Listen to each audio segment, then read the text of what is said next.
2023 wasn't a good year for the Carolina Panthers, but I'm trying to make 2024 a better one for myself. Get started on your resolutions with Factor so you're ready for the new year. Factor's ready-to-eat meal delivery takes the stress out of meal planning and sets you up for success in the new year. Skip the grocery stores, prep work, and cooking fatigue. Instead, get chef-crafted, dietitian-approved meals delivered right to your door.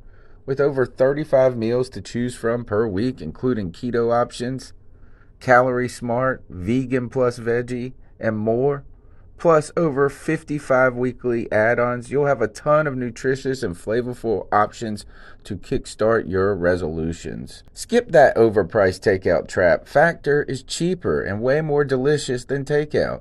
Get chef-crafted, restaurant-quality meals delivered right to your door, and they're ready to heat and eat in just 2 minutes, which means more time for you. Head to factormeals.com/C350 and use the promo code C350 to get 50% off. That's code C350 at factormeals.com/C350 to get 50% off. Looking for a fun way to win up to 25 times your money this basketball season? Test your skills on Prize Picks, the most exciting way to play daily fantasy sports. Just select 2 or more players, pick more or less on their projected stats, and place your entry. You could turn $10 into $250. Right now, Prize Picks will match your first deposit up to $100. Just visit prizepicks.com/fan and use code FAN. That's code FAN at prizepicks.com/fan. Must be present in certain states. Visit prizepicks.com for restrictions and details. Balls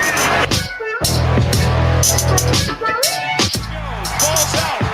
Recovered by Keithley.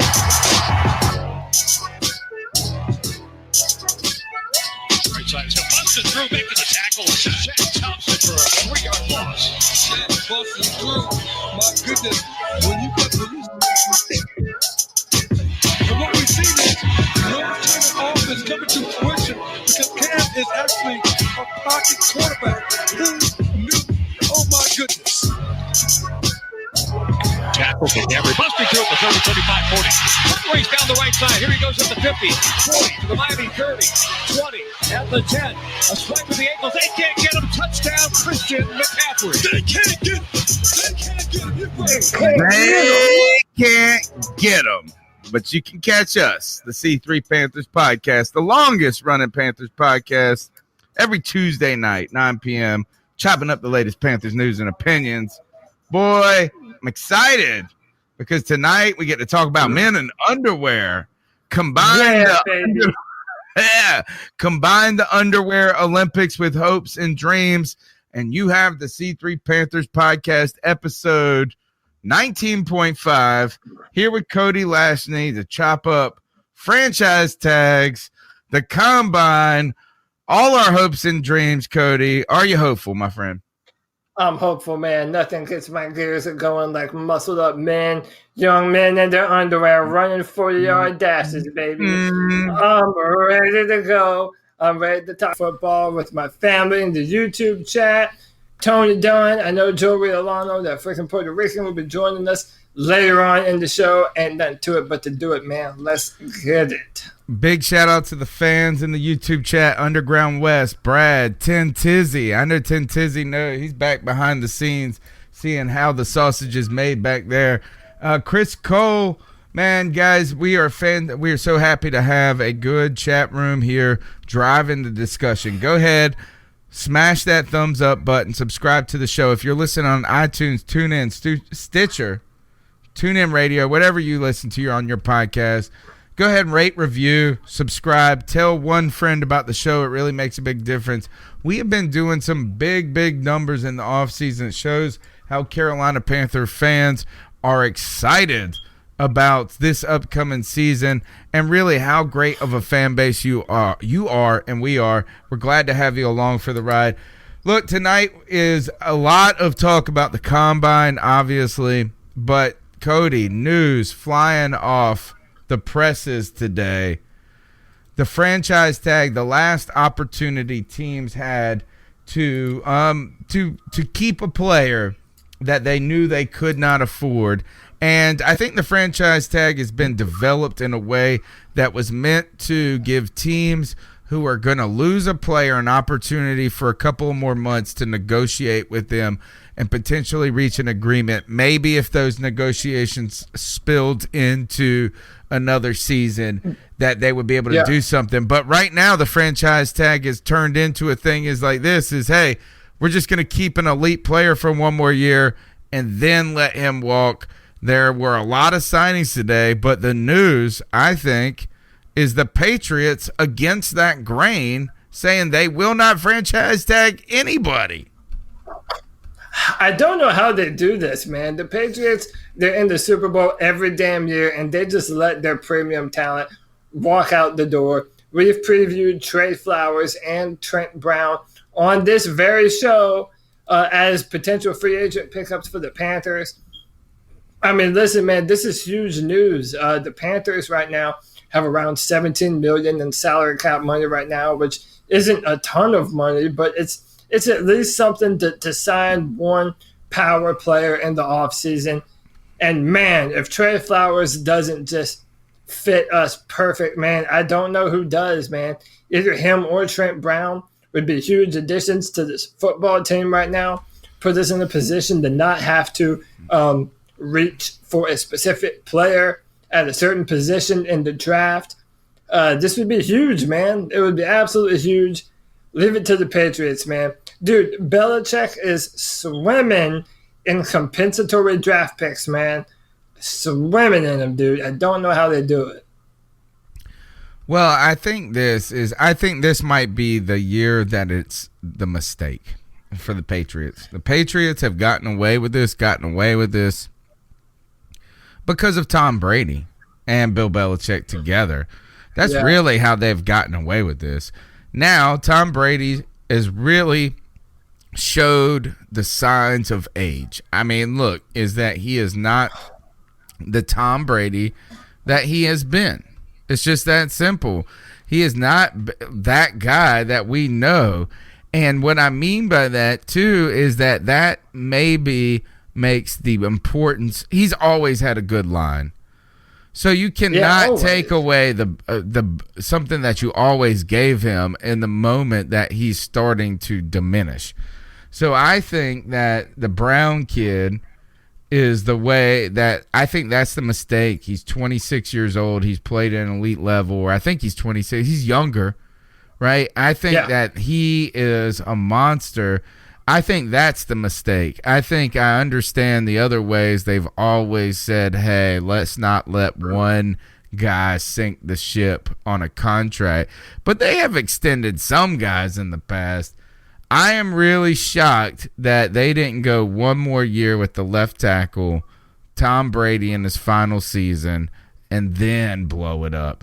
But their misfortune, their mistake, that would be a giant acquisition for the Carolina Panthers. Yeah, absolutely huge, man. And I'm not okay. I know you said roll with Trent Brown for another year. They drafted Isaiah Wynn with their first pick last year. He missed all of this past season to an ACL injury. So I can understand if they feel, we have a young player that's going to fill in at that spot. But man, Trey Flowers just baffles me, man. He was far and away the best defensive lineman on their team, their most consistent pass rusher. They even put double teams on him sometime. I mean, the dude was just a baller. They must feel confident enough that they're going to grab someone else in the draft, or I don't know. I honestly don't know what they're doing. A lot of teams are going to be in the market for Trey, and I hope that we're one of them. I know there's a few players that we'll talk about that are in play for Carolina, or at least that we hope are in play for Carolina. But Trey Flowers, that's my man, dude. That's my dream pickup right now. All right.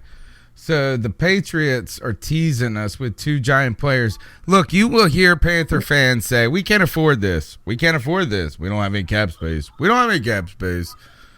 They are, you know what? There's every year teams with no cap space find a way to get players. And I would argue this with $17 million. Look, you saw what signing Eric Reed did to the cap. It took it from about 24, I think, to 17. Yeah, about 24-17. And I So think that was that, so that is sizable. So let's just say this is you could sign the Brown kid.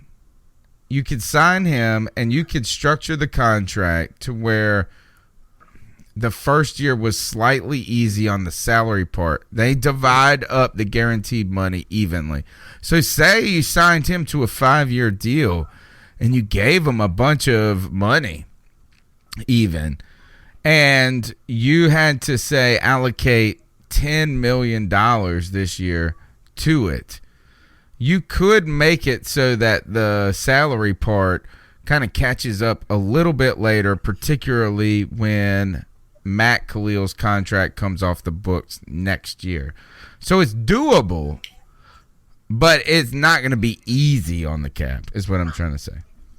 Yeah, it won't be easy at all, and that's part of the reason why I'm concerned. Marty Herney has never been a money man GM that you can kind of trust all of your financials to. I mean, that's why he was fired the first time around. I mean, you look at the Philadelphia Eagles and Howie Roseman, and they're always making moves, man. It seems like they never have money, and they're always bringing in players. I feel the Saints do this too. The Saints never have any money, and that they're always kind of bringing in people here and there. So yeah, you just have to be a crafty general manager, and you have to be able to maneuver around and do some re-signing on some contracts, move around some money here and there. I don't know if Marty Herney is the type of general manager to do that. I'm hoping that he is, or that we at least have someone that knows how to do that in the building. But I don't know, man. We'll see how it pans out. There's a few different players that help us right now that are out there. This is the Overtime Podcast Network. Let me tell you, folks, right now there's some chat in the room. Ken D, I know who you are, brother. I know who you are, Ken D. Says, look, as we don't have the room for Flowers and the rookies. I don't think the rookies take up as much space as we need, as we think. For some reason, I feel like this. I'm not 100% sure. When they tell us that cap room number, they've already thought about the rookie number, because you have to have that amount of money allocated. Like, it's impossible to not have that. The other thing I saw somebody say is that I wish we could cut Poe. It's not happening. Don't worry. Poe is going to be a good player for us next year. I promise you this, is that we can't cut Poe and make any money and get a better player at this point. What I do think we can do is this, and I think we're underestimating this, guys, is where Marty Herney is in his tenure with the Carolina Panthers, where Ron Rivera is at this moment, and how warm the seats they are sitting in are. And because both of those people are really, Herney and Rivera are on their last year.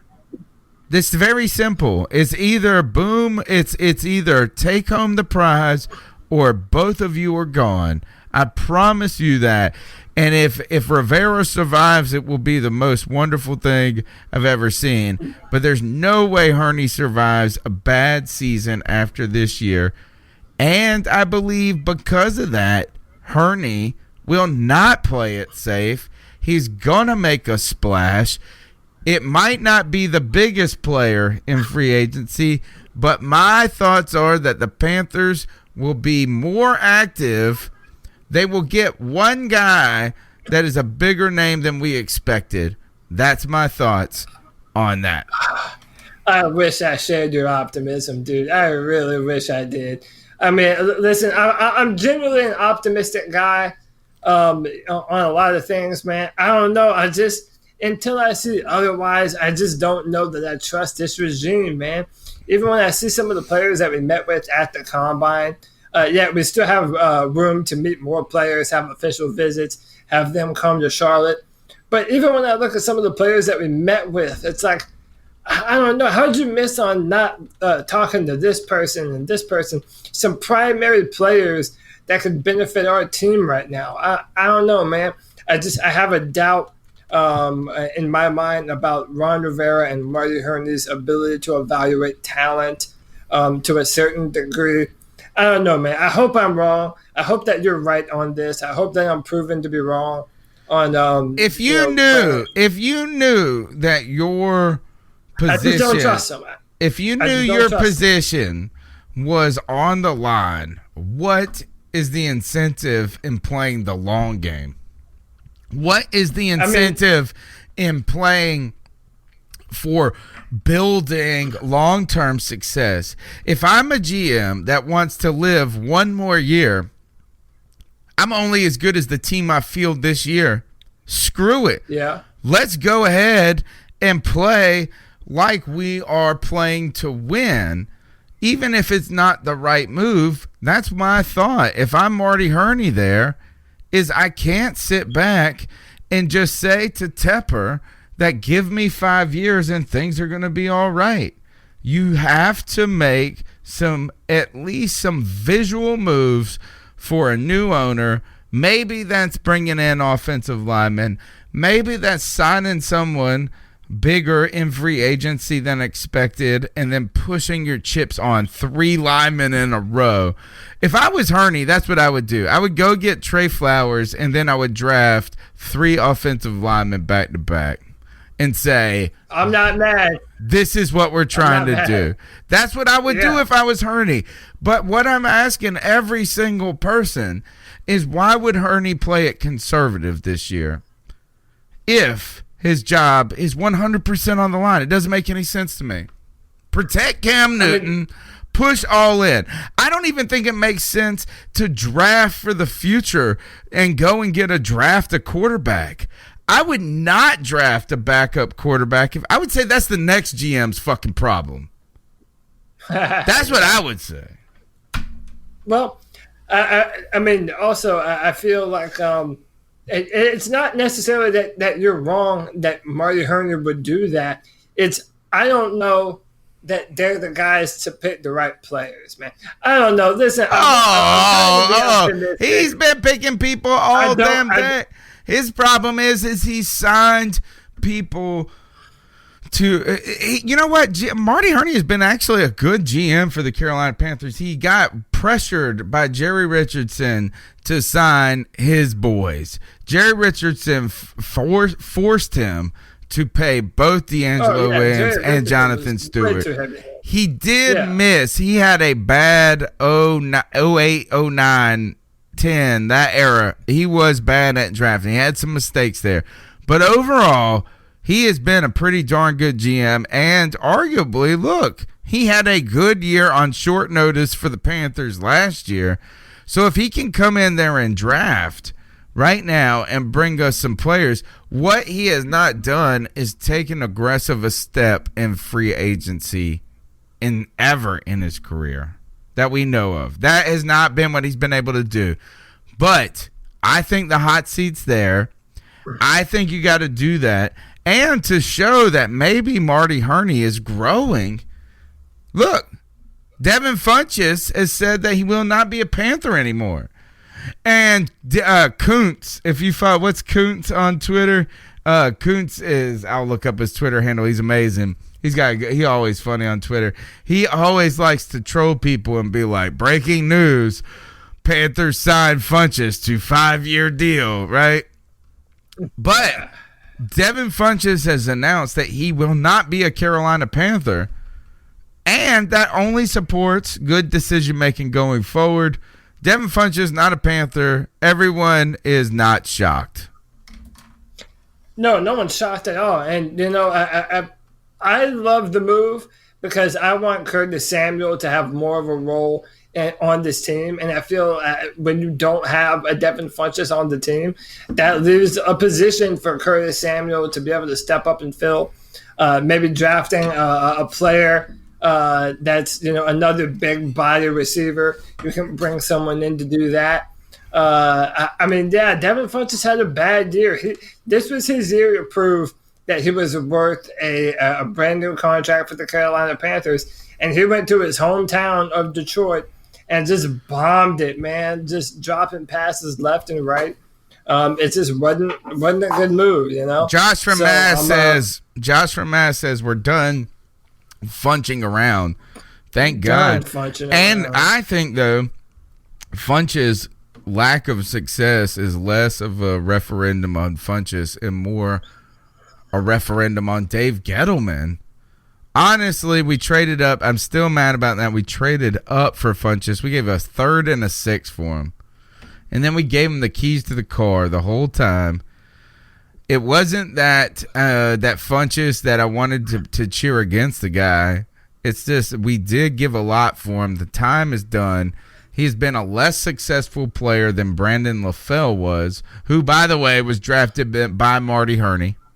So if you want to talk about second-round receivers, similar body types, Brandon LaFell had a better career than Devin Funchess, cost less. Marty Herney beats Dave Gettleman again there. That's my hot take right there. So we've got those. That's the news. Now, look, more franchise tag news.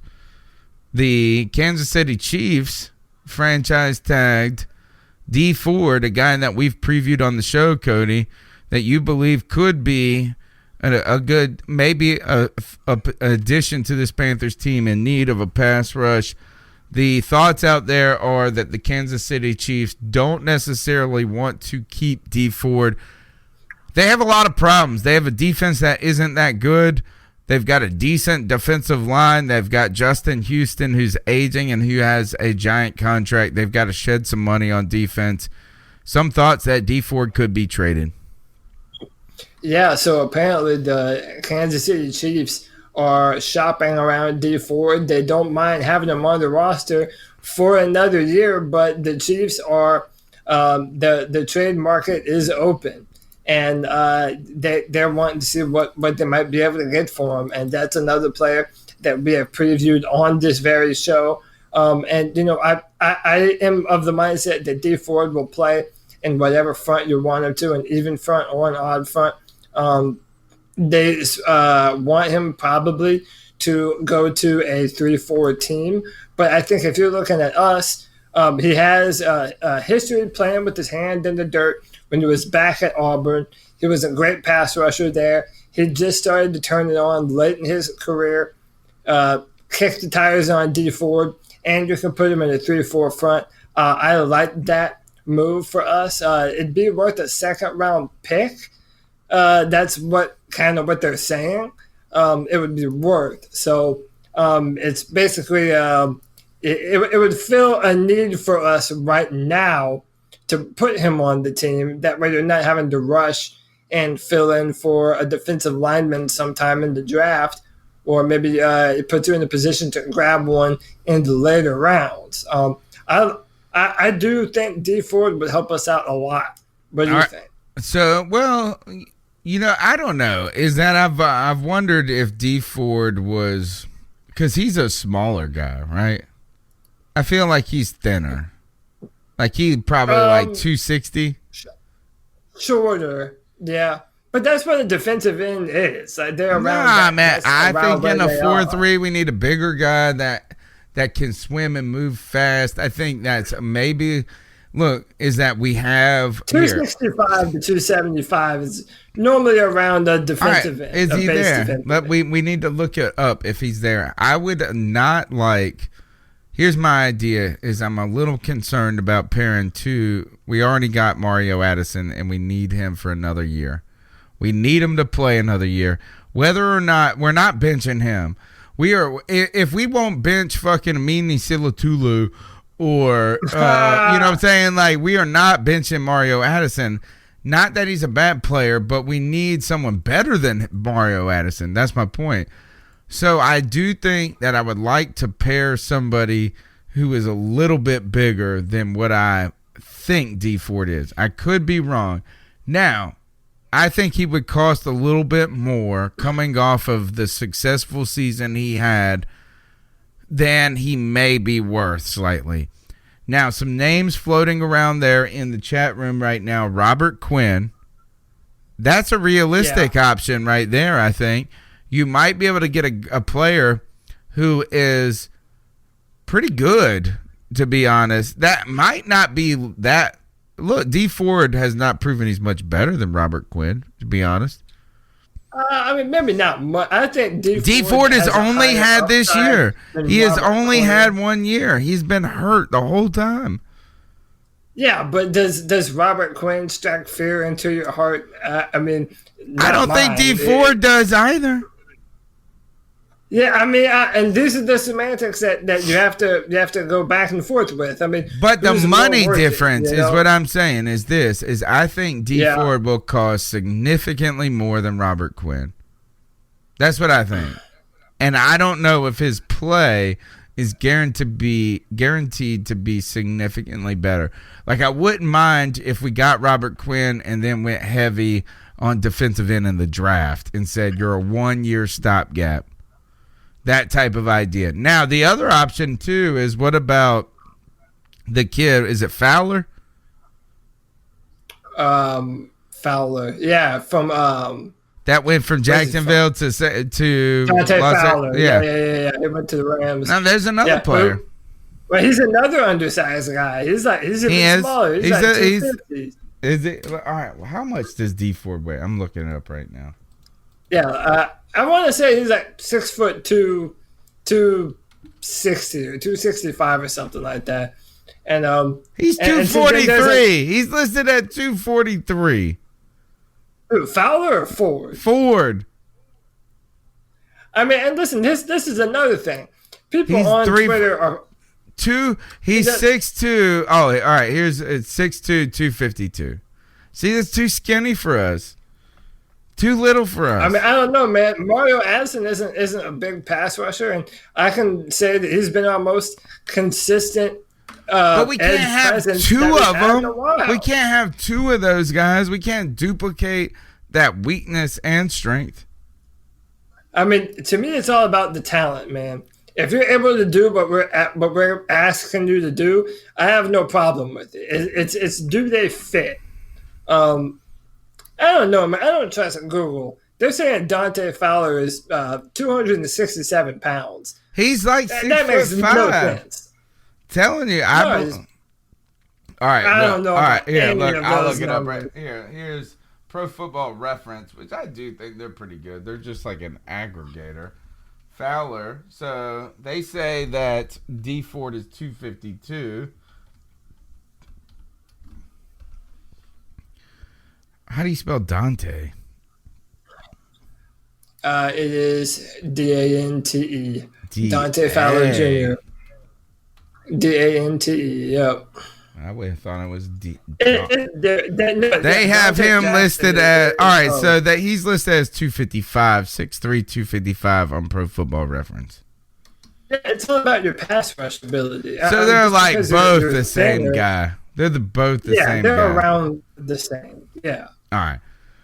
So either way, though, I think that, and like Joey has pointed out in the chat room, Joe Riolano, that freaking Puerto Rican, wish we could hear from you. But if we can't, we understand, brother.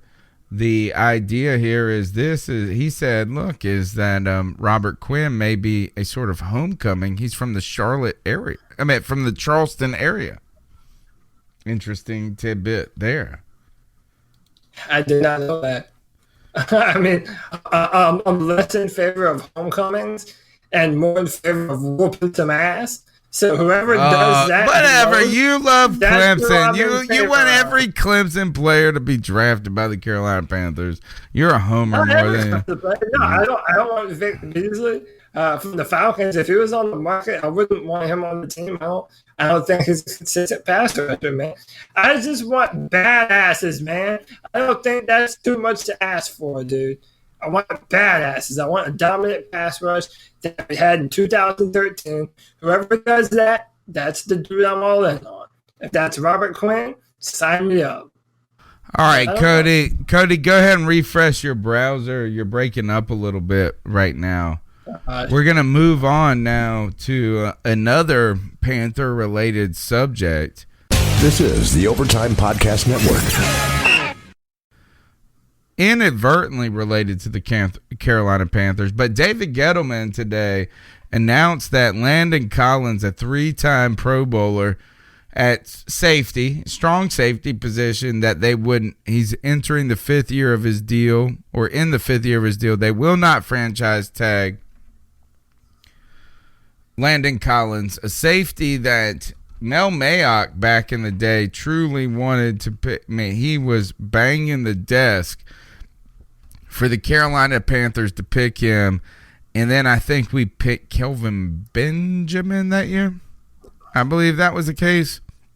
Yeah, I believe so. So Landon Collins hits the free safety market, or not the free safety, the safety market. Criticized a little bit for his coverage skills and that he is more of a box safety, I guess, or he's just a strong safety. Been very productive. A defense that doesn't yet have an identity, it seems like, in New York. And Dave Gettleman is letting the big name walk. He says, hey, every now and then you got to let a big dog walk. Remember when he said that when he was here with the Carolina Panthers? He does that for Landon Collins, and zero surprise here. Zero surprise is that he probably thinks, and you know what? He might be right a little bit. Unless you are just a crazy, freak, awesome, strong safety, are you truly irreplaceable? Well, yeah, I don't, and it's not surprising to me that it's another defensive back. He did the same thing with Josh Norman when Josh Norman was here. Now he's doing the same thing to a safety. He brought in Roman Harper. Yeah. Look, we had Roman Harper, then we had Kurt Coleman. We've had discount safeties. Yeah. The safety has never been a position that the Carolina Panthers have invested, and David Gettleman certainly didn't. No, and he still isn't. I'm not, and as you kind of alluded to, I kind of understand that they have so many needs on other parts of the team, the offensive line, the defensive line. You might be able to say, well, do they really want to pay all that money for a safety right now? I mean, they haven't been that great with him, so maybe that isn't the best player for them right now. At the same time, that's probably their only real dog on the defense, their only real dependable defensive player as of right now, and they just let him out the door. I mean, I would love to have Landon, but do you honestly think that we're going to sign Landon Collins after? Oh no! I don't think he fits with our team at all. No. If we didn't have Eric Reed, then sure, then I would say, hey, this could be something. Dundutta reminds it was the Shaq Thompson draft that we picked Landon Collins, and a lot of questions right there. We're paying Shaq Thompson $9 million this year. He's never played more than 40% of the snaps on defense. Not all of his fault, but I know I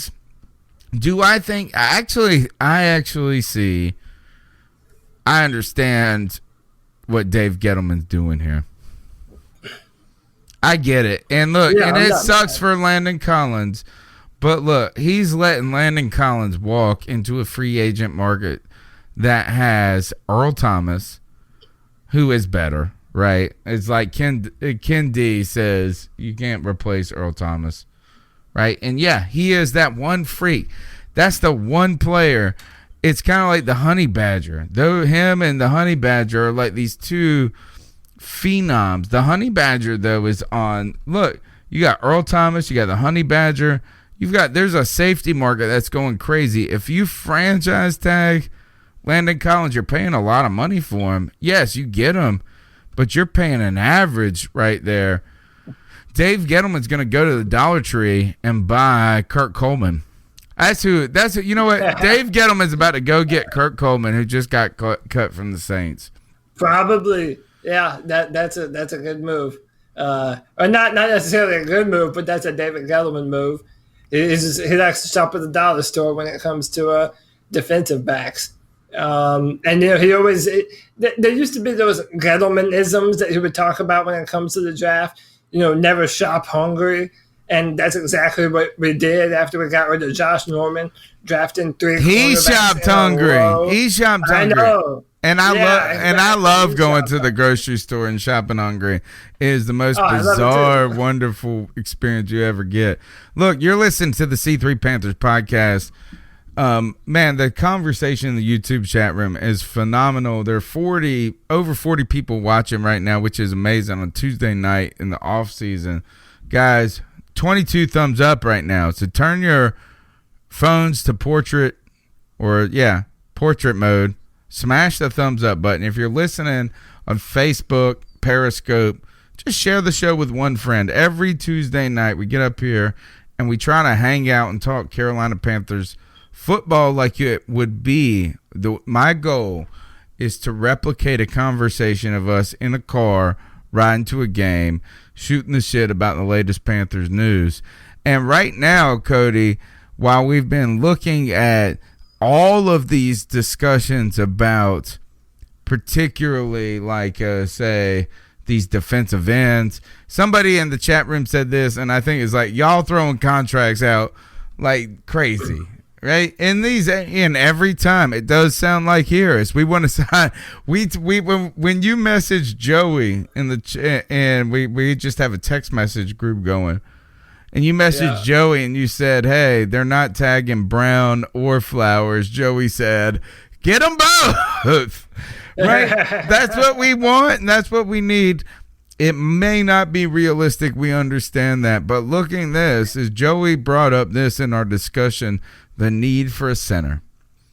And now that Ryan Khalil has retired, we are really putting all of our eggs in the basket of Larson, right? Now, the question is, do you go and do you get a potential free agent, John Sullivan from the Rams? He is older, hasn't missed any games in 2 years, that is Mr. Reliable, supposedly noted as the smart man on the field. Do you go after that? Do you spend some money? I think Paradise, the guy from Denver, is another option. Cody, while we focus on the tackles, where do we think in regards to the center? None of the above, man. We're going to draft a hometown talent. And his name is Garrett Bradbury. He is a center out of NC State, man, and I love him. He ran a sub 540 at over 300 pounds. Come on, that dude is a beast, man. If you watch his film, he is a mover, and I'll show you right here just how movable he is, man. He's the type of guy that reaches up to the next level. Thinking about Christian McCaffrey running behind him would be a dream. I mean, they're saying he is the best center in the draft. I mean, the dude look at this tape right here. Move. This is the tape I like. Yeah, I mean, dude, Garrett Bradbury is a mover. When he went up against Mike Clemson defensive line, which was the most vaunted defensive line in all of college football, he did well, man. He did very well. I mean, he was by far the best player on that offensive line by a mile. Garrett Bradbury is the man, and he's been shooting up draft boards. They're even saying that he might have moved himself into the first round. So, I mean, some people might feel that it's a bit rich for a center, but that might be our first round pick right there. You really don't know. It would definitely upgrade our interior dramatically after we just moved on from Ryan Khalil, man. Carolina Panthers Twitter would have a meltdown if we pick a center or guard in the first round. They would have a heart attack. They would have a stroke.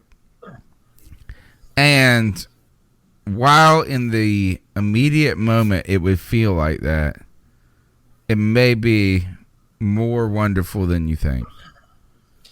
You know what I'm saying? You like, know, is that we I would love it. I would we so absolutely want love to it. bitch and complain about, well, we could have gotten this guy at 27. We could have got him at 19. Well, you know what? We got him at 16, and he was awesome for 9 years. That's kind of like what we need, and it's not sexy. It's not insanely over the top, but boy, would it make a difference. The question is it? Yeah, I don't know. I don't know what the question is. Is Joe Riolano? I know what the question is. What does Joe Riolano think about this? What's up, guys? I think my only hesitation with bringing in a rookie is the amount of responsibility he's going to have to shoulder right off the rip.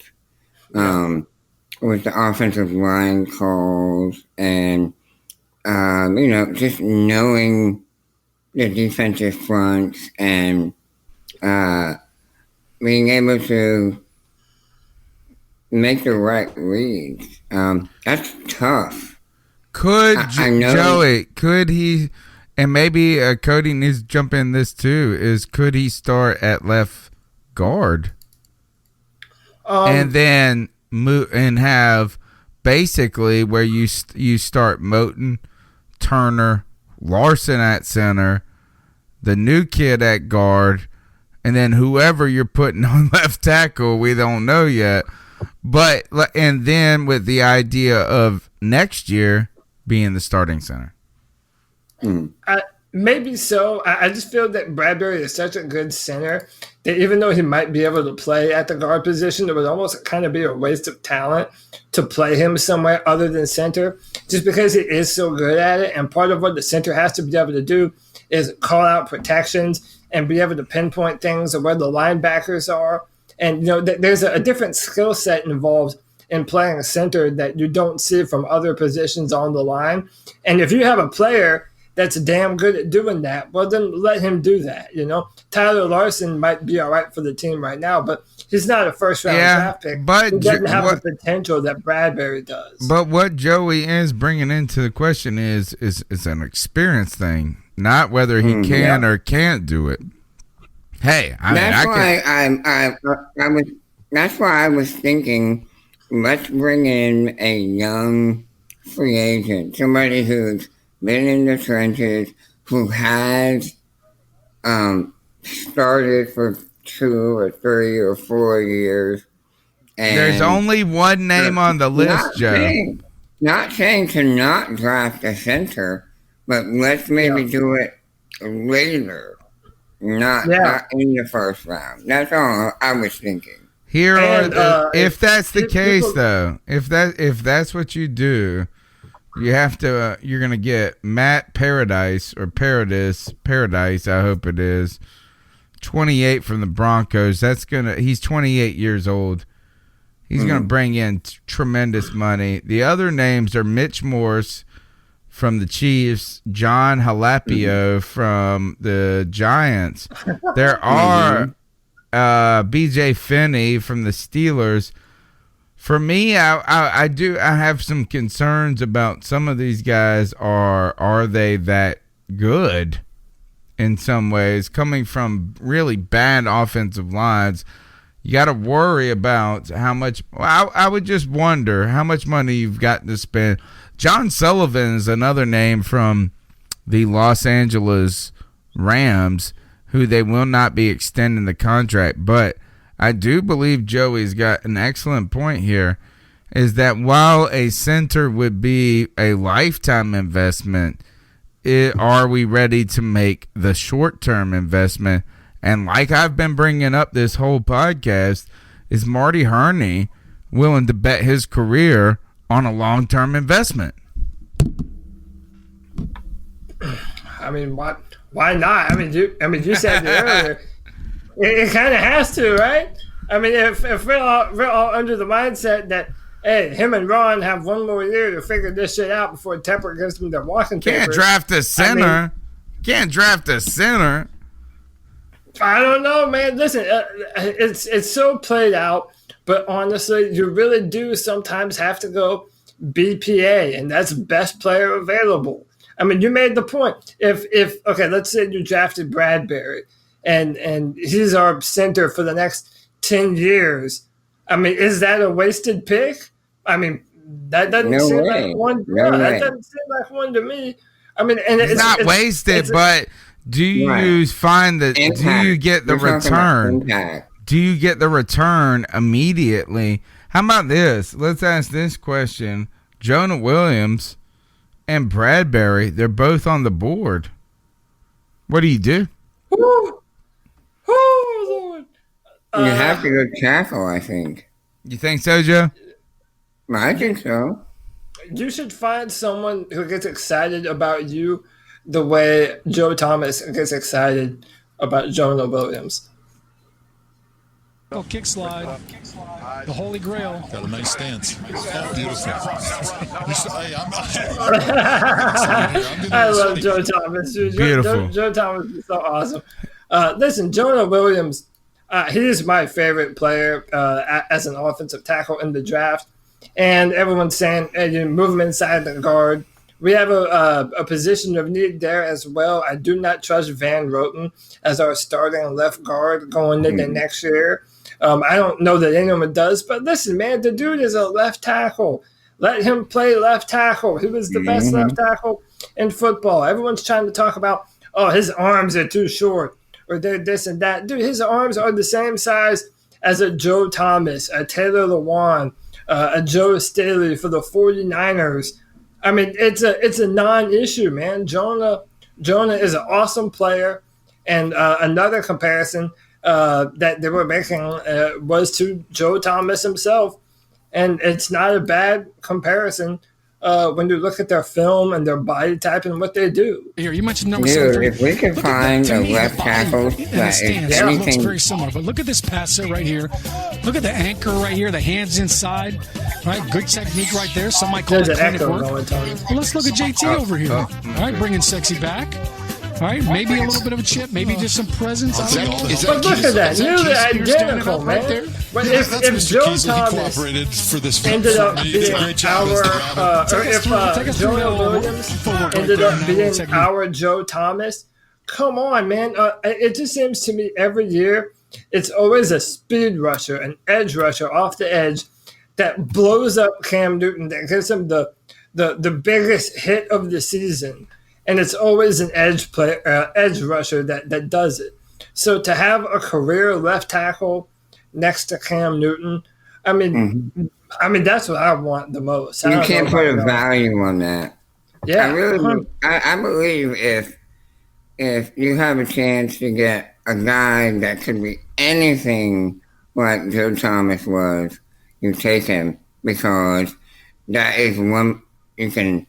Like a crock pot. You can set it and forget it. Set it and forget it. Put him out there, and you know you're good for 10 years at least. That is the line of the night, and I think Joe's right here. And one thing I saw is my question to you is, would you rather have the best tackle in the draft or the third best pass rusher? You know, and that's what I think we're at 16, is that because everybody else is grabbing defensive ends, does that necessarily mean that this guy isn't the best tackle? You know, I mean, and that's hard to quantify, I understand, but set it and forget it. It kind of depends on how good that third best defensive end in the draft is. So a player this weekend that garnered a lot of attention was a guy that a lot of mock drafts have us picking up. Even I've picked him up with Draft Tech before. Is Montez Sweat at 260 pounds? The man ran a 4.42. That doesn't make sense. Doesn't make sense. That is. That's what Odell Beckham Jr. It's faster than Odell Beckham Jr. That's crazy. Yeah. I don't believe. I think there's something weird. going on here.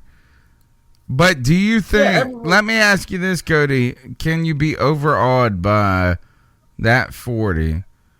And look, is that Sweat was a realistic, he was realistic to us at 16. I heard Bucky Brooks on Move the Sticks podcast before the combine happened. Daniel Jeremiah said this. He said, there is a chance that Sweat runs a 4.4. And he says if he does that, put him in Penn in the top 10. I don't know. I think that 4, whatever he ran, that's faster than, he's as fast as Julio fucking Jones, bro.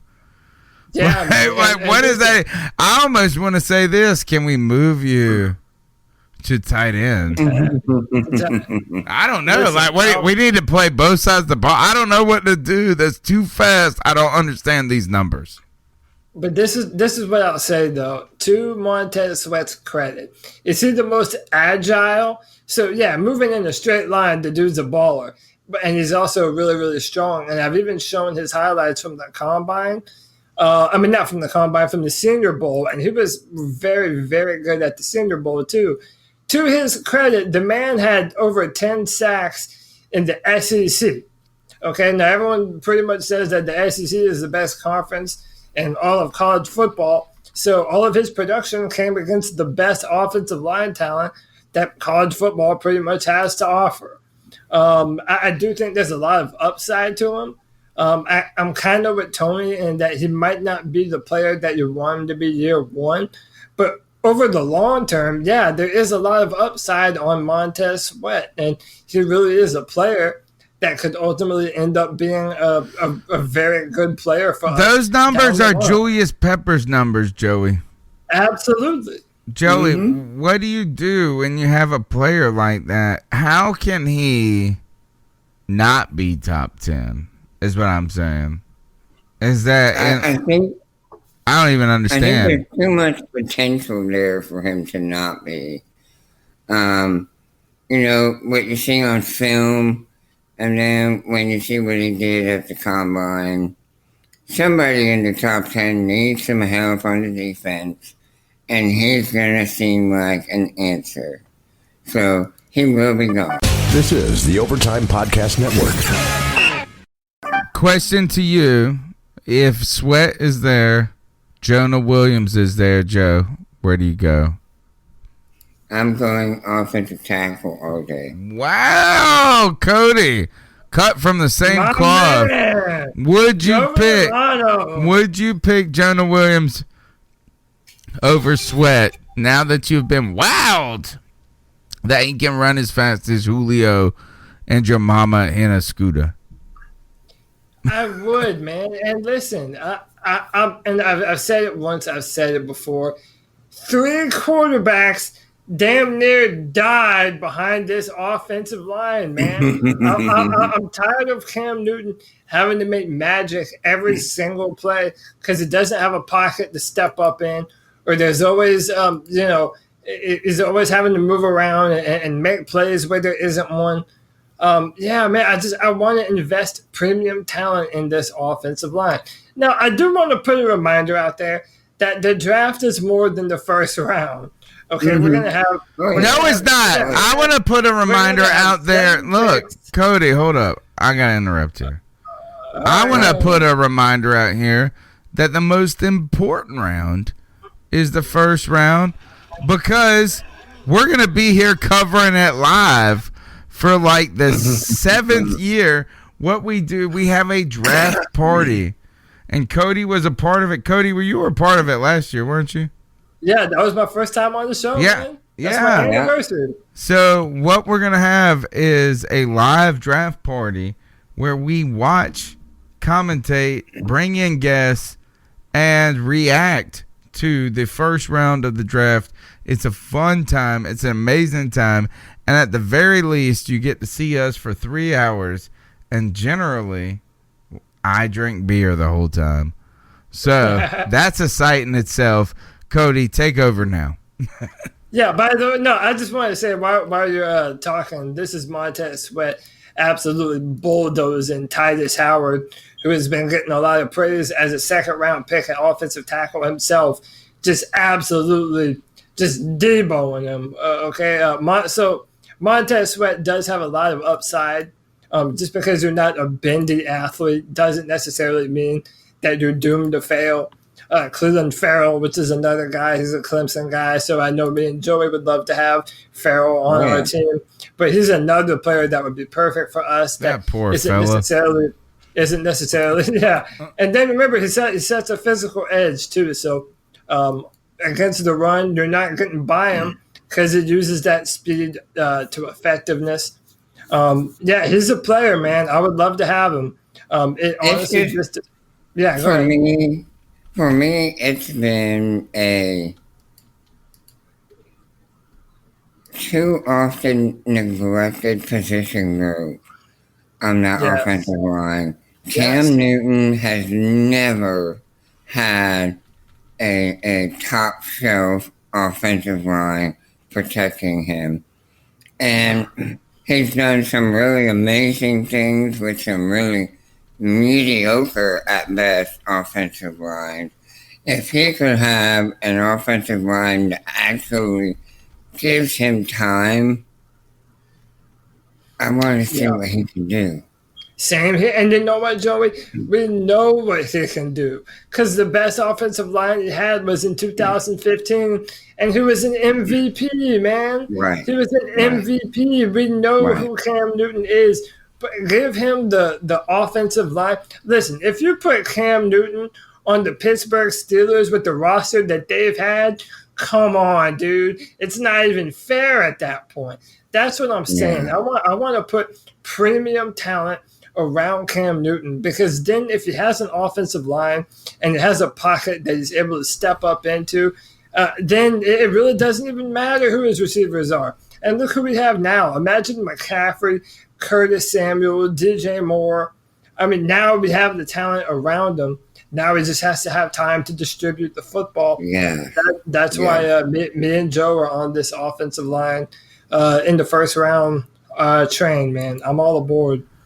You're listening to the C3 Panthers podcast, brought to you by CarolinaCatChronicles.com. Every Tuesday night, 9 p.m., we chop up the latest Panthers news and opinions. We thank you for your participation in the chat room. Shout out to Brad Dugan, Josh from Mast, Ernest Hoy. We appreciate your support and your conversation. You can be a part of the show by calling into the Cat Calls line. It's open 24/7. You just leave a message. We'll play it on the show. The number is 252-228-5098, where we are trying to continue to nourish this conversation among Panther fans. Guys, let's go ahead and jump into the cat calls for this evening before we go further into the combine and what the Carolina Panthers are going to be doing this offseason.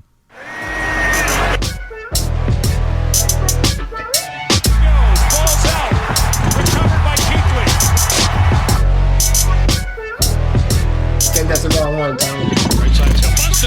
It's not. So what are your thoughts on catcalling? Yeah, it's pretty. You shouldn't do that to somebody. And how did that make you feel?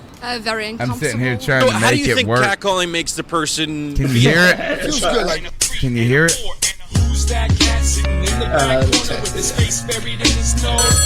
Maybe a little bit louder.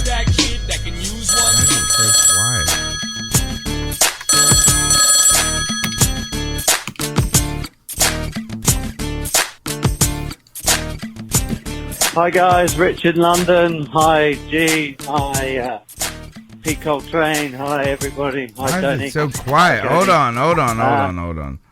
Yeah, I can barely hear him. Something's going down with. All right, you guys, talk to me for a second. Carry the show while I change the settings. All right, Joe. Since you and I are on this O-line in round one, here's another name that you may have heard of, and we might as well just show him now.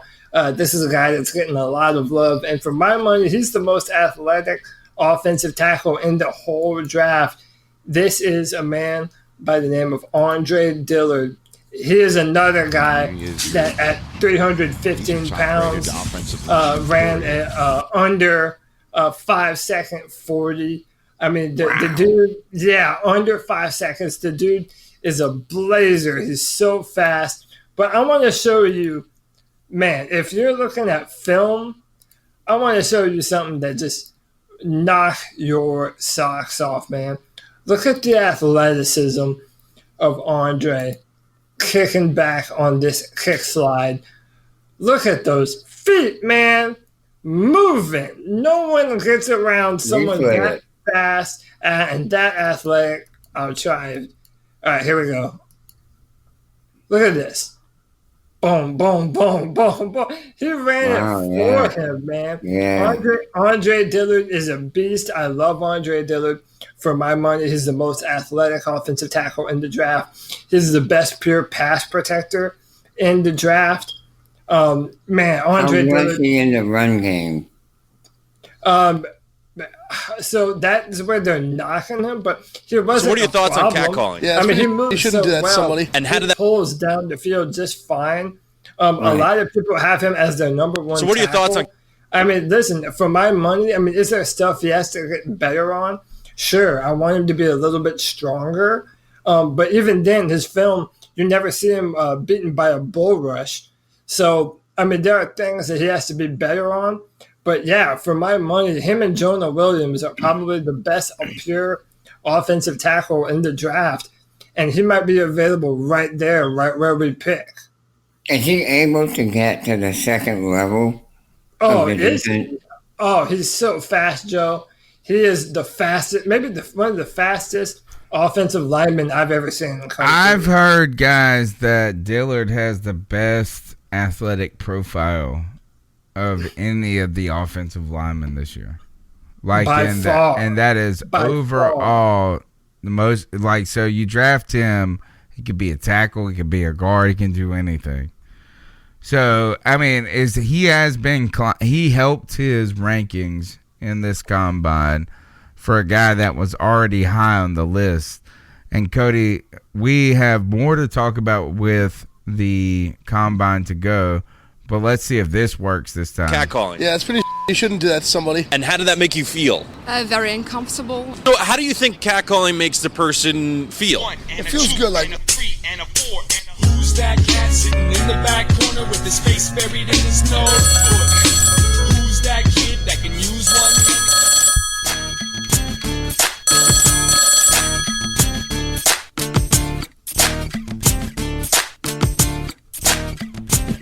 Hi guys, Rich in London. Hi G. What's up, Rich? Hi Pete Coltrane. Hi everybody. Hi Tony.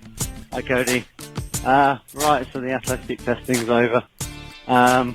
Yeah, there's a few of them that are freaks at athletic testing. I think you still have to look at the tape. But my God, are there a few extra players now that we really need to look at. Is it one Thornhill, the safety? He's obviously now come in, I think. Oh, yeah. Adderley, CGC, Thornhill and Deontay Thompson. One of them's got to be free in the second round. Dillard's obviously moved way up the draft for the offensive line. Rich is on it, man. He's got a bit of a man crush on him. But he looks superb. He has PFF's highest pass blocking grade.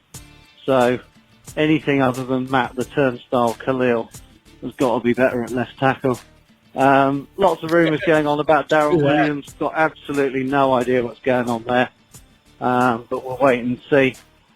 I think the Combine's really helped the Panthers because there's some guys that we probably don't want that will now vault our position of 16 and go ahead. I know Montez Sweat looks like a monster, but the grading isn't there from PFF, but the bend isn't there. He's an absolute straight line power rusher, which might not well work at the next level. Wouldn't be totally upset, but I think there's better. I'd be more on certainly for Brian Burns. And I think Cleveland Farrell, sounds like a popstar, would perhaps suit us better. We need to stay away from Rashawn Gary. Very concerned that the Panthers are looking at Lonnie Johnson. I've heard nothing but he's trash from just about every lot of analysts. just because he's long. So hopefully, I don't think we need a cornerback in the first 2 rounds. It's got to be O-line, tackle, guard, D-line. I mean, the centers were amazing at the combine, both Bradbury and McCoy.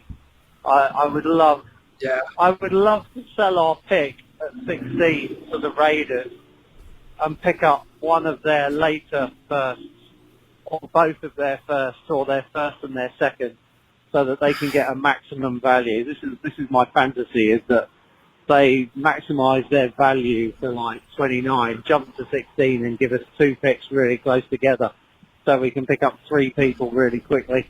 That would be amazing. Pick up a Lindstrom and a McCoy. I would just pick up a 3 offensive linemen in a row. I think they're going to start running by our second pick. Look at that. That was a seamless transition. I don't know. Anyway, we'll see. I don't think we need corners and wide receivers till the 3rd round. We've got 2 picks in the 3rd. I wonder whether we might package that 3rd and our last 3rd and a 4th and try and jump up somewhere along the line, even if it's to move further forward in the 2nd or something like that. Because I think we could. There looks like a couple of really decent guys we could pick up there in positions of need, which they always say draft best player available, which obviously didn't work when we got Vernon Butler.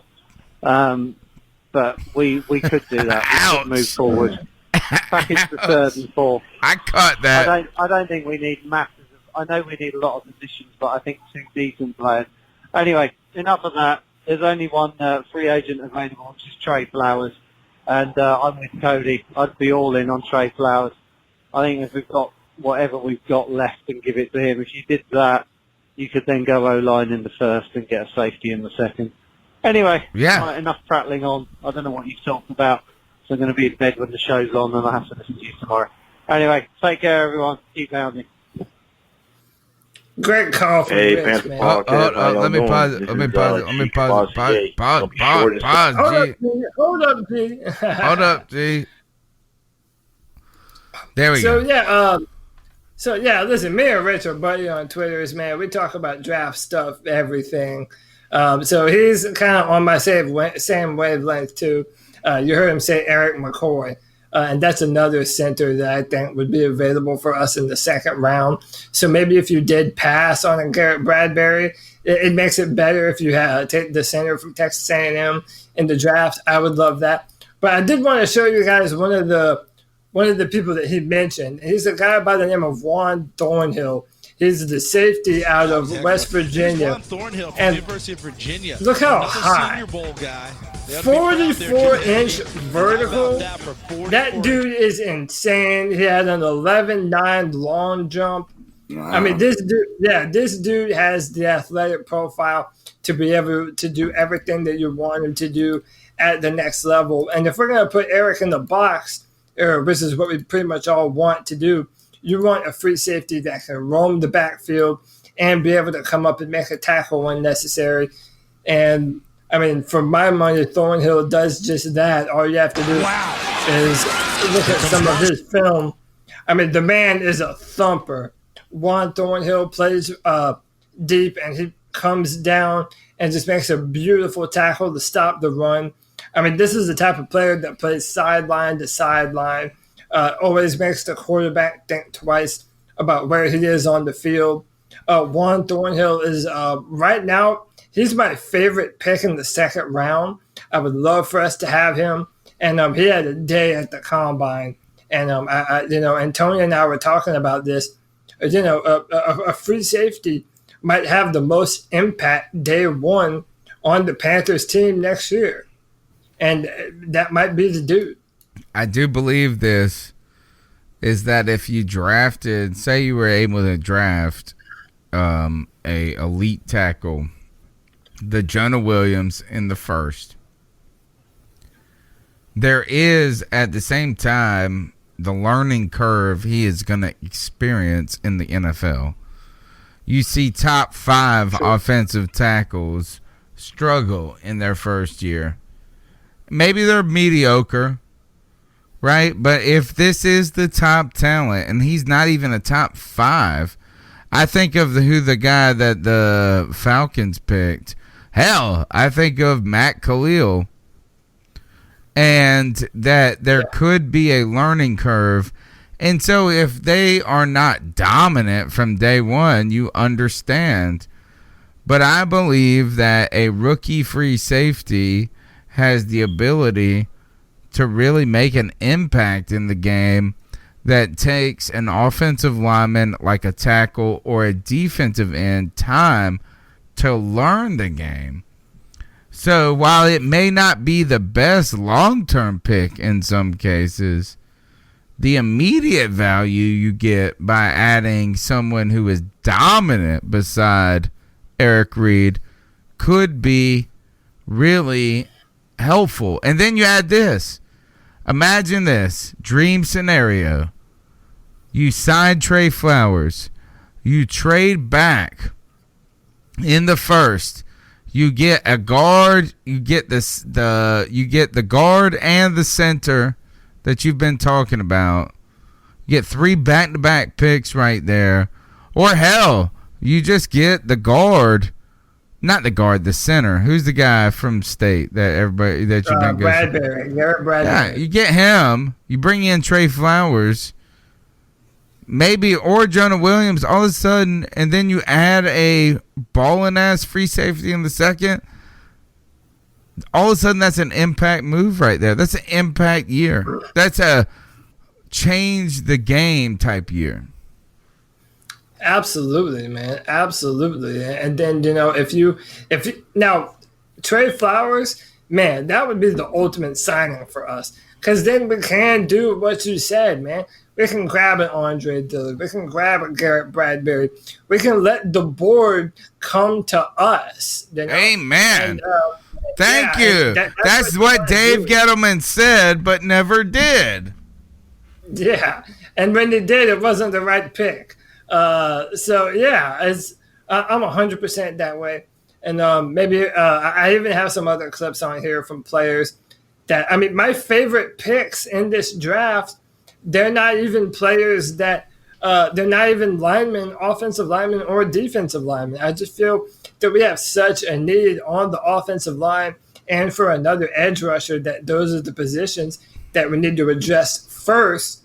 But, yeah, I mean, both of the LSU players, Devin White, the linebacker. Oh, I'm going to throw up. I'm going to throw up if that's our pick. And Joey,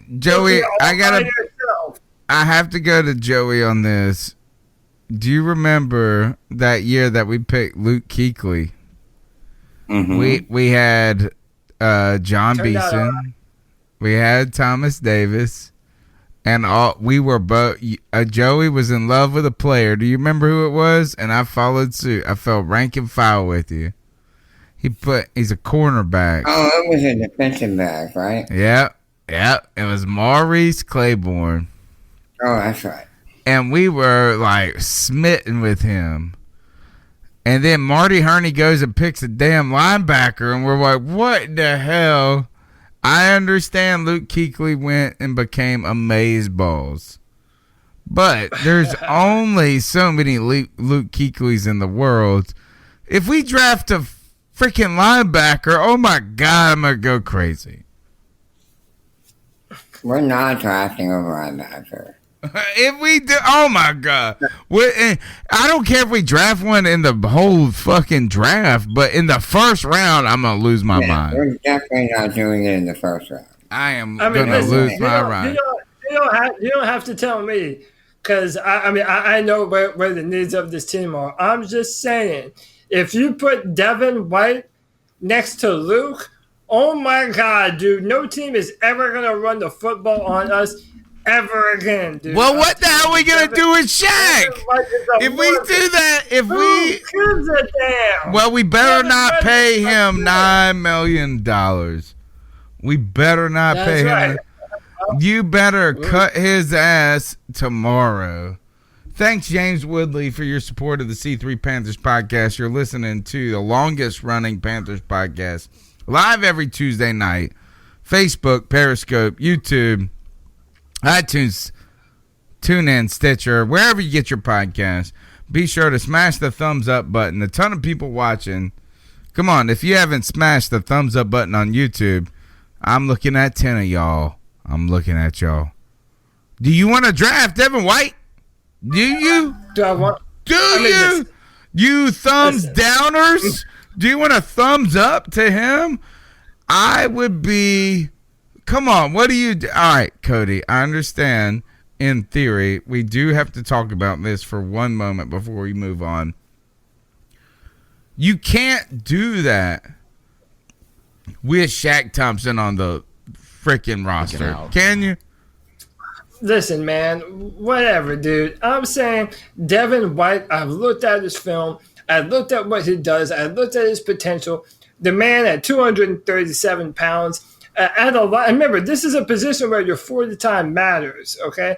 The man ran a 4.42 at 237 pounds. That's another sideline to sideline linebacker to put next to Luke. I'm telling you, man, what everyone was saying Roquan Smith was last year, I thought Roquan Smith was an overrated player coming out of Georgia. Devin White is the real deal, man. I'm telling you, Devin White is the real deal. And if you remember how dominant Thomas Davis was and Luke in their prime when they were both firing on all cylinders, that duo would have the potential to be even better. Now, I'm not saying that that's Do you cut him? Do you cut Shaq Thompson after the draft? Because I believe there is still time to make moves before the calendar year after the draft. I might not. I may be wrong on this. I don't know. But if we can go into the draft thinking we have Shaq Thompson, we're going to pay him $9 million. But if Devin White hits, we cut him the next day. That's possible. If you draft him there, do you keep Shaq Thompson at $9 million, but then have the same freaking ordeal that we have had for the last 4 years? I mean, it depends. Are we going to have 3 linebackers on the field, or are we going to have 2 and do more of the nickel? Well, we don't know. We haven't been able to figure that out when we've had 3 really good linebackers. That's been the problem. We've had Kuechly, we've had Davis, and we've had Shaq, who has potential. You can't say that we want to run 2 line. They try to force 3 linebackers onto the field. It seems like this is that if you draft this kid, Joe, I'm going to go to Joe on this. You cannot keep Shaq Thompson at $9 million. Well, you mean you can't spend the money on him? No, I mean, at this point, you've got him in that 5th-year option. You would have to say we're turning it loose. I'm sorry. Sorry we didn't use you well. Sorry, it's our fault. But you cannot have a 2 first-round picks, and one of them just getting starting time in his 5th year, and the other one getting part-time in his 1st year. That seems ludicrous. Yeah. Yeah, I mean, I think you're right. I think it's too big of an investment at linebacker. So you would have to cut ties with your starter. And Shaq Thompson, a $9 million. And it's sad. This is sad. It's sad that Shaq Thompson has been... Look, we've got... I tell you one thing. You want to be critical about Marty Hurney, but you want to be critical of Dave Gettleman. Let's talk about his first-round picks. Marty Hurney does not miss in the first, and people say, oh, well, you shouldn't miss in the first. Dave Gettleman has. Dave Gettleman has drafted Vernon Butler. He's drafting Kelvin Benjamin. And honestly, unless Shaq Thompson comes out and is the beast mode this year, he is a miss at this point. And I don't like to say that because I own his jersey. I don't want to root against him. But if we're already talking about picking a linebacker over him and he hasn't even had the opportunity to show it yet, that is sad. I mean, I just don't see it happening, man. I just do not see it happening. We have too many pressing needs at other positions. If we pick a linebacker, oh my God, I'm going to vomit on the show. We won't be live. I will vomit. How good he is. Just, we need more help in other places. Yeah, and I 100% agree with that logic. It's just in a perfect world, like I said, we would be able to just let the board come to us and draft the best linebacker or Greedy Williams and put him next to Dante Jackson. Oh my God, I would love that as another dominant outside corner. I have footage of him if y'all want to see it too. But yeah, no, I agree though. We need to fix some pressing needs on the offensive line, and I think all of us are in unison, man. We need to fix this offensive line with some premium talent, and that's what I hope we do. All right, we're going to get to the second call tonight. I know that G. Cavassier is on the line. Joey Esquivel asked this on YouTube, and it's something we have addressed in previous podcasts, but I do think it's an important question. He says, what about the possibility of switching to a 3-4 defense? Is that a real thing? Who would we need to keep and get rid of if that was the case? Now, as we're in the midst of the draft talk, the question is he asked a very important question that has been raised by some people, I think overblown by the media. I think the media has fanned the fire on it. But do you truly believe the Panthers could be considering moving to a 3-4 defense, or is it just the integration of those looks, which that's what I believe? And Cody, how does that affect the draft status going forward? My concern and my thoughts is that if I was Marty Herney, it's not time to make a philosophical shift going forward. Well, listen, man, this is what I'll say. If we're looking to make a 3-4, and by the way, it's not really up for question right now. Ron Rivera has done an interview with the guy that works for the Panthers now. He used to run Black and Blue Review. Bill Vogt. Bill Vogt. Yeah, Bill Vogt. I mean, he was in an interview with him, and he said so many words.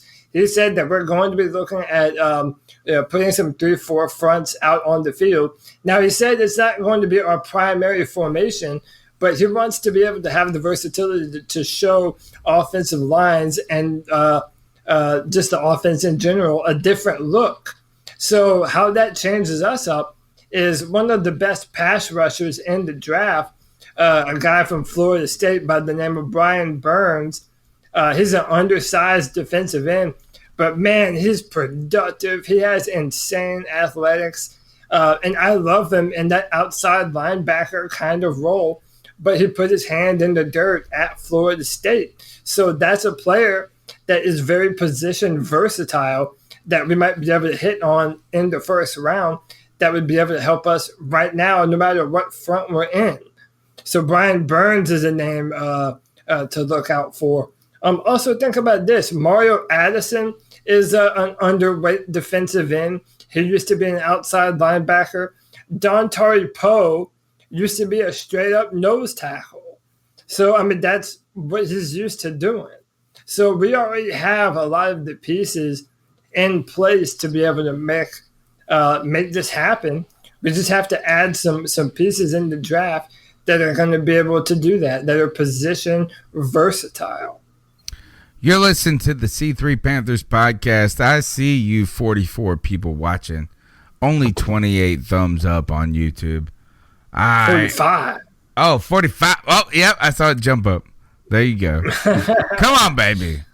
I'm encouraging you to support Panther Nation and grow it together with us, because each and every week we have one of the richest discussions when it comes to the Carolina Panthers. I'll tell you this, where are you going to find a place that goes more than an hour or two and knows this team in and out, features your calls, your comments.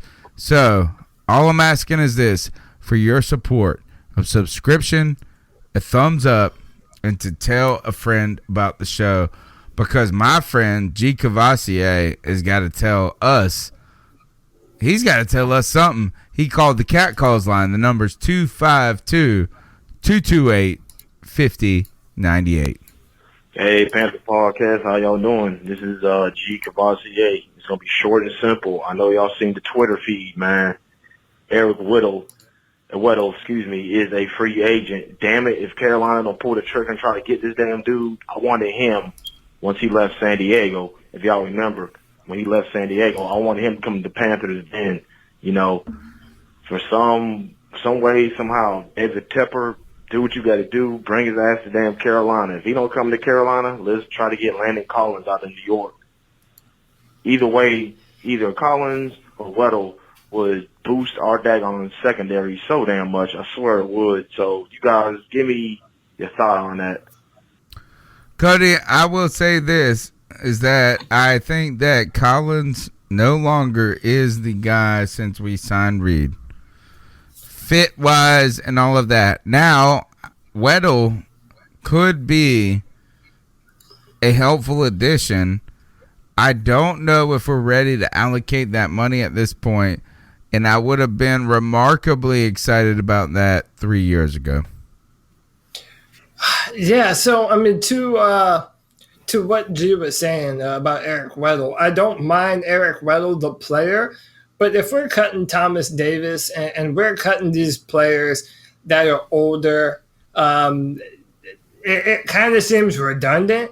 I mean, I don't know what y'all think. I just think that in a time where we're making a concerted effort to get younger, then, I don't really know how that fits. But, I mean, Ron Rivera has played with him before. He's an Eric Weddle guy. Good point. Yeah, they have a relationship with each other. Has he been in the league that long? Yeah, they were in San Diego together. Really? So then Weddle is old. I didn't realize Weddle was that old.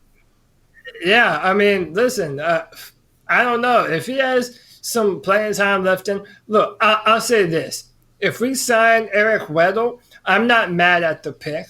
I'm not, and especially if he has some ball left in. Sure. I'm not mad at it. At the same time, I don't have the same enthusiasm as we would be. We would be talented. upset. We would be upset if that interfered with other signings. Yeah.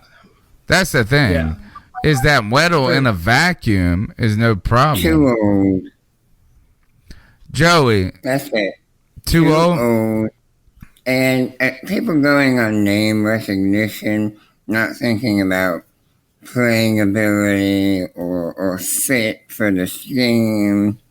I just, he was very good at one time, but that was 5 years ago. Now, he was pretty. I think he's been one of the better players in Baltimore on their defense. But Joey, this is what I got a problem with: is any person that overdoes their facial hair, goes too far. It's like I gotta make my facial hair a thing. It irritates me because I cannot grow any facial hair. So to you, I'm kind of like, you want to be cool. Like, you think you're so cool because you can grow a beard and I can't. You want mine? I'll donate to some. I have a caveman beard. I can't grow shit, man. I look like I'm jealous. Mine goes in too much, man. With his old ass beard, he can keep it, Joe. All right. Well, I think. Yeah. All right. I do think. All right. So those are the cat calls. You're listening to C3 Panthers podcast. There are a couple more things I want to talk about when it comes to the combine. Just quickly, I know Cody watched it intensely. This is Joey. I think you'll find this interesting. Is that we have been running the website and the podcast for a while now. We had Mel Mayock on for a long time. Very interested in the draft. Made us more interested, you and I, in the draft, in the process than we naturally were. I feel.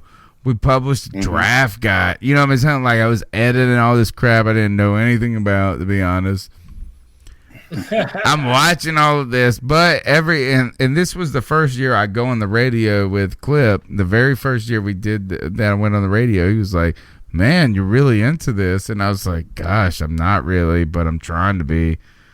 But every year I've been less and less interested in the combine. Cody is super interested in the combine.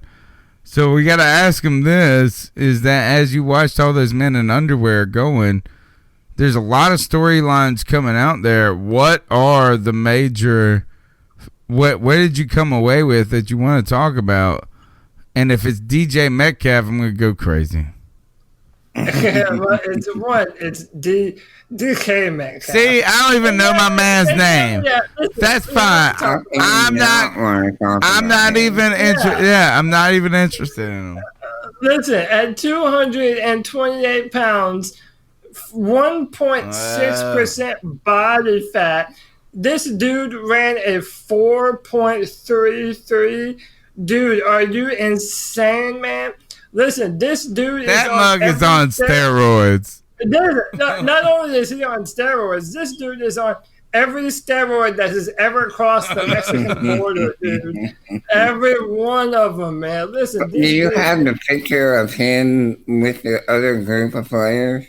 I do not have that photo right now, but I mean, hell, just look at it. The dude is a monster. The dude is Superman. I mean, he's built. God. He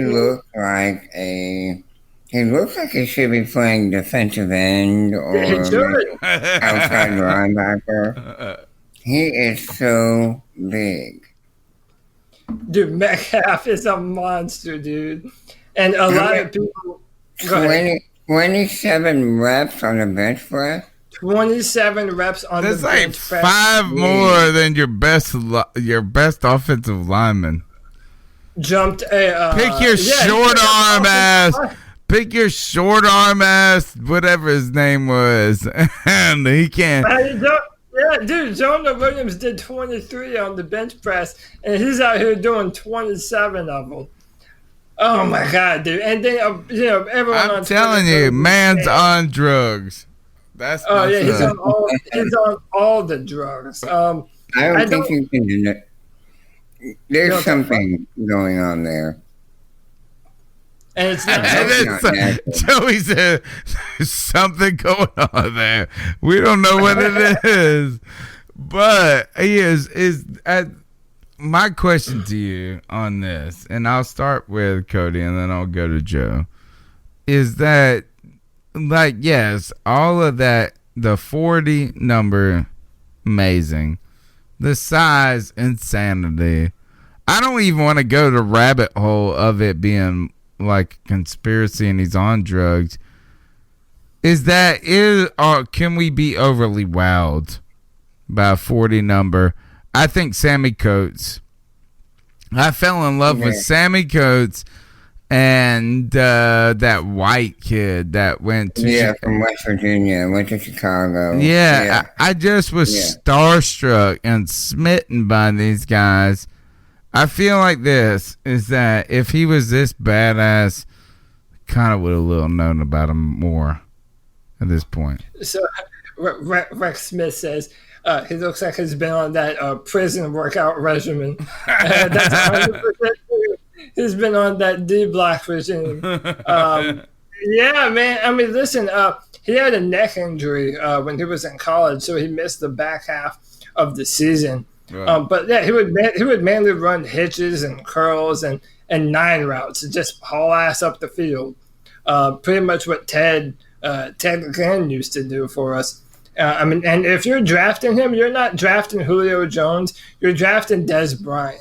You're drafting a big body physical receiver, and it's going to be hard for defensive backs to move him out the way or do anything with him barreling up the field. They can't do shit against him.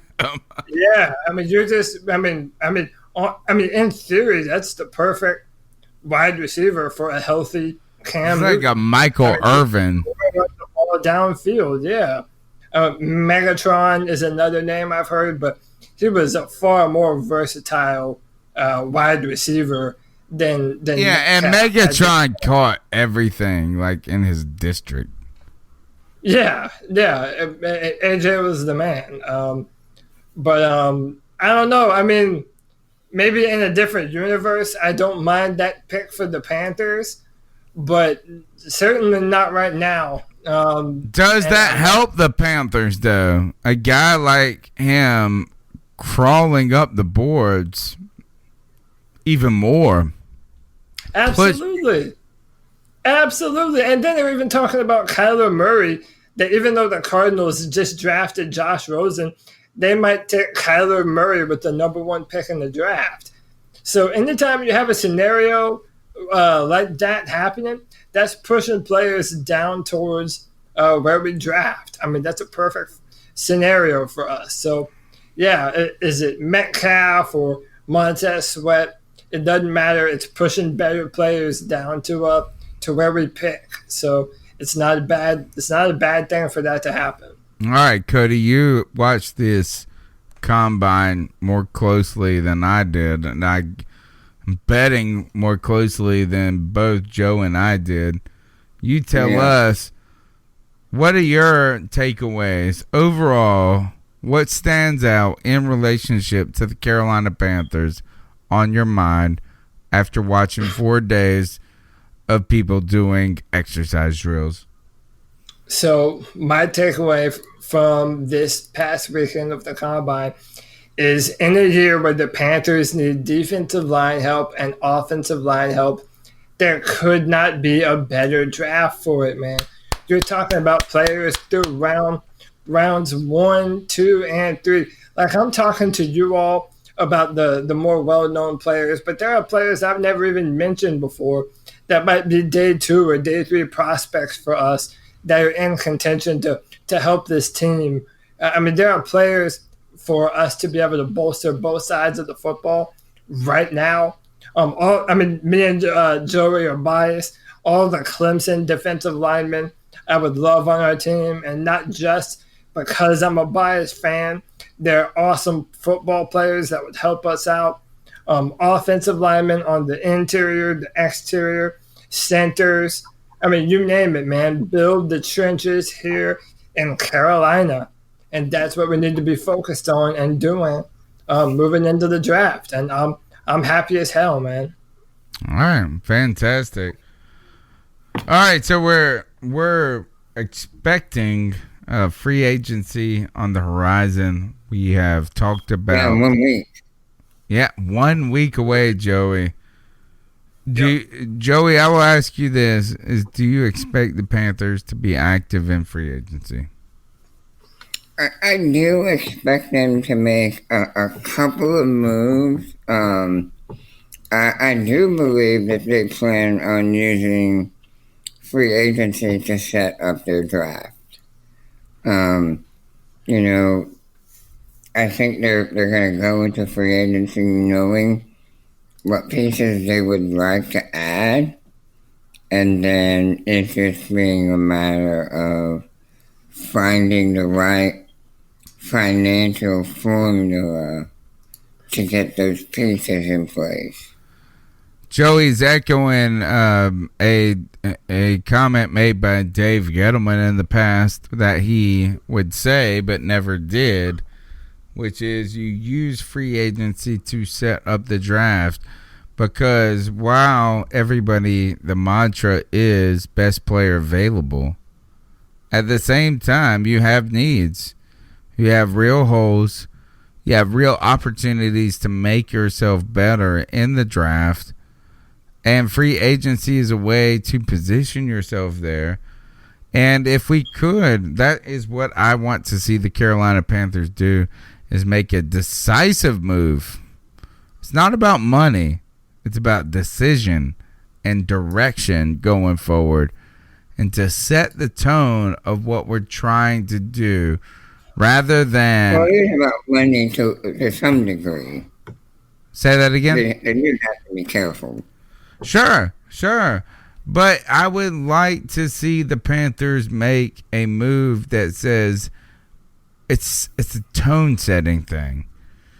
and that it gives us the latitude or the freedom to pick a center.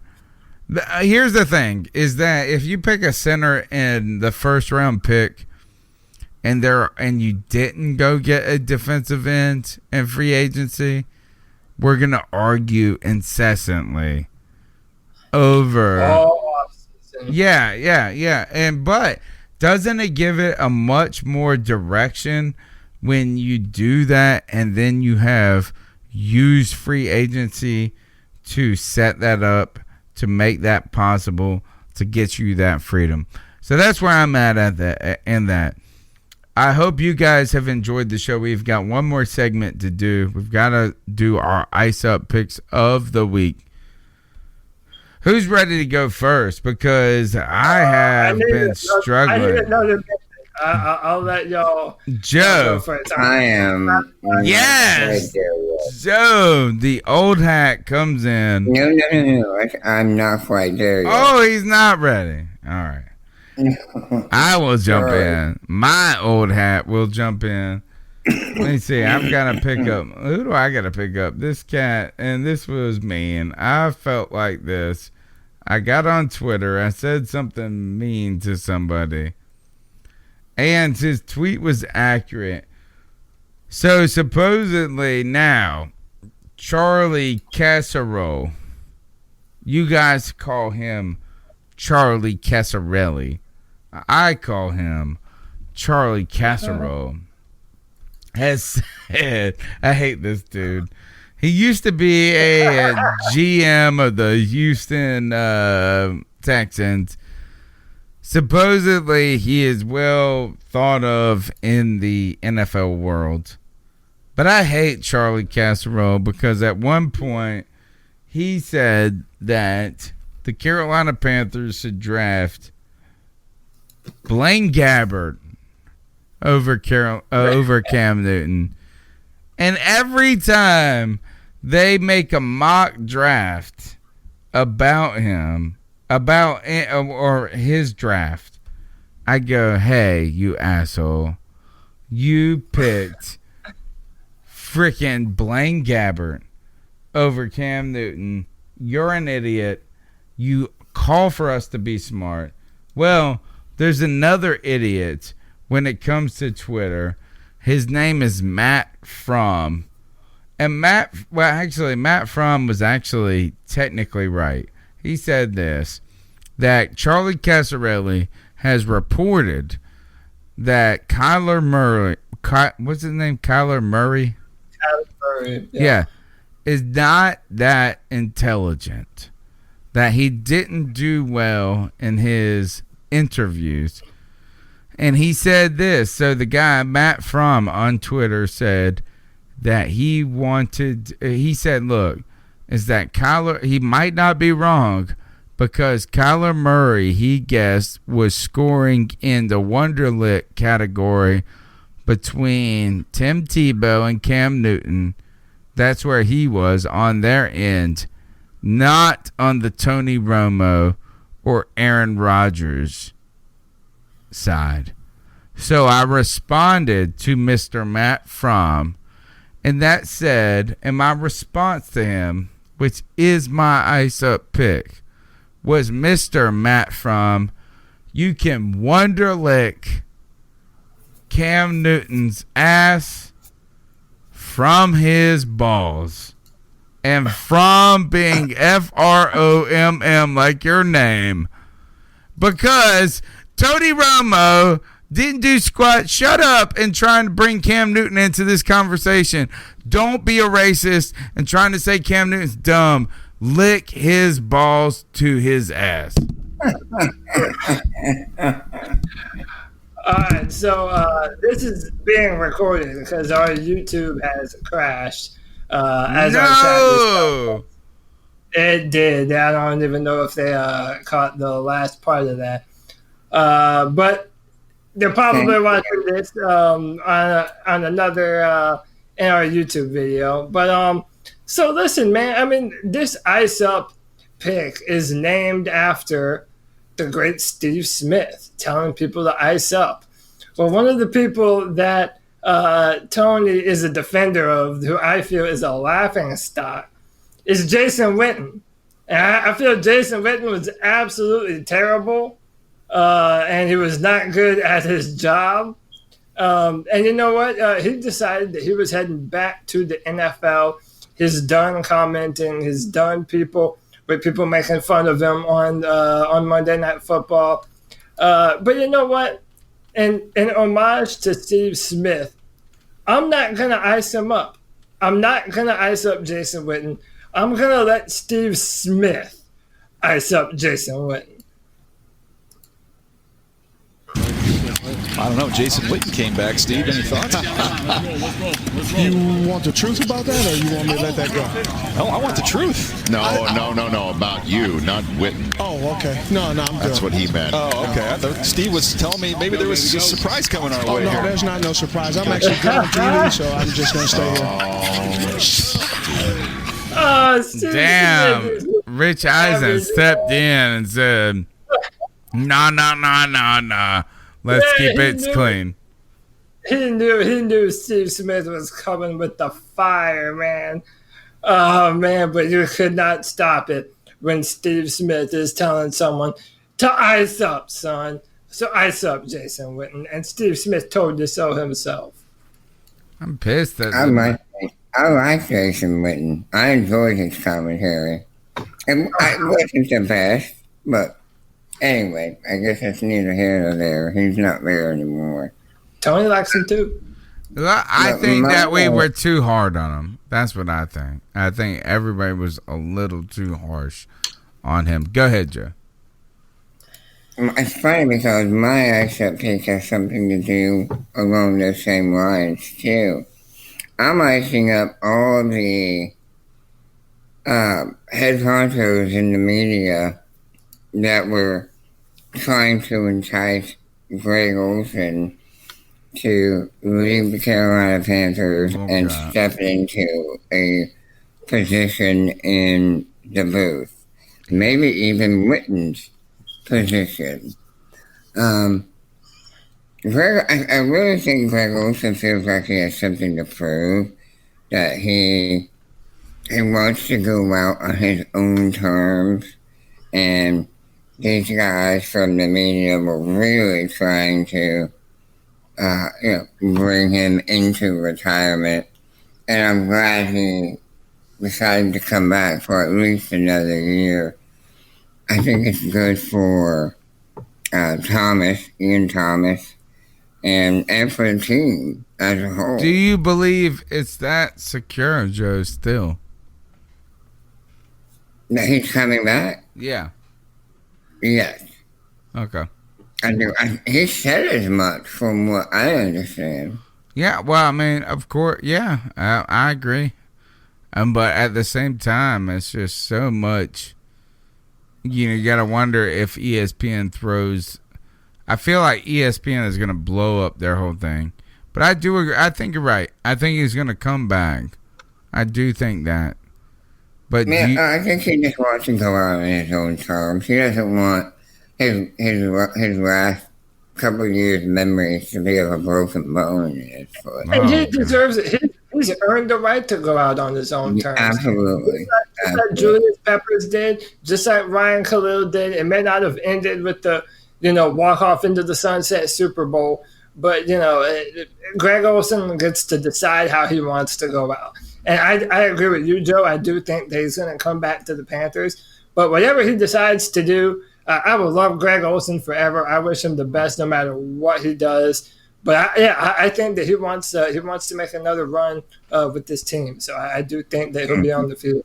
All right, so hit him up, media. Joe, what do you got to tell him? Yeah, so that's it. I'm icing up the media guys for trying to send people out to pasture before they're ready. Nice. So ice up NBC, Fox, CBS. Keep your money, bitches. That's right. All right.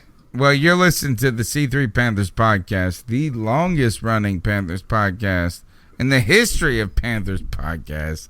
That's right. Every Tuesday night, 9 p.m., we chop up the latest Panthers news and opinions. We haven't missed a week may have been delayed a day or two in between at times.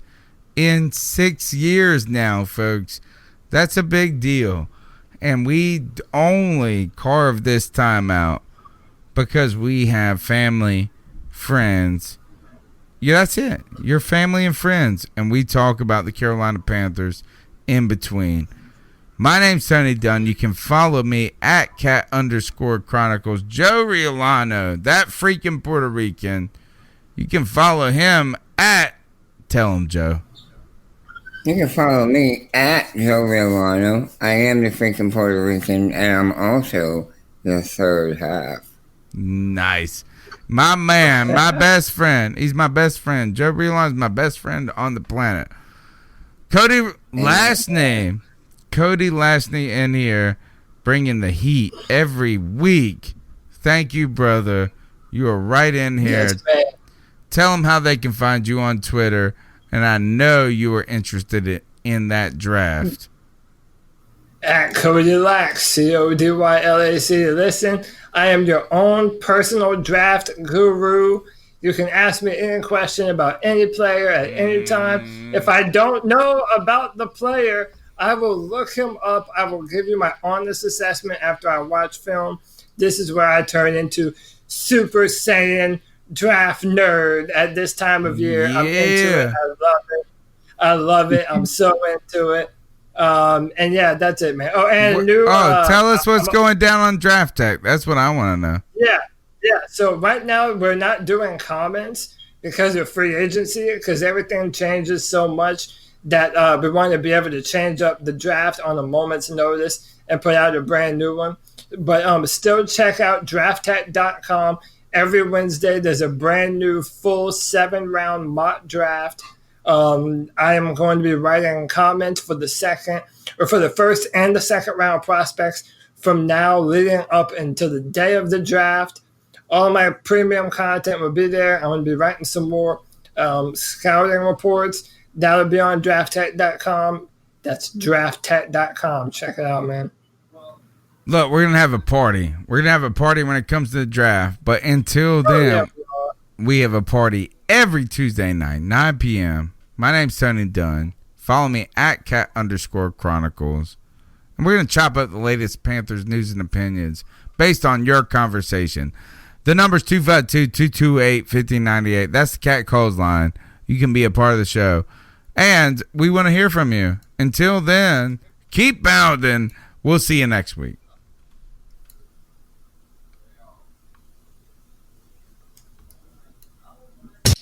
Used to be a GM of the Houston Texans. I don't know why it stopped with YouTube. It kept going with everybody else. It did with Facebook and Periscope. Oh.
Looking for a fun way to win up to 25 times your money this basketball season? Test your skills on Prize Picks, the most exciting way to play daily fantasy sports. Just select 2 or more players, pick more or less on their projected stats, and place your entry. You can turn $10 into $250. Right now, Prize Picks will match your first deposit up to $100. Just visit prizepicks.com/fan and use code FAN. That's code FAN at prizepicks.com/fan.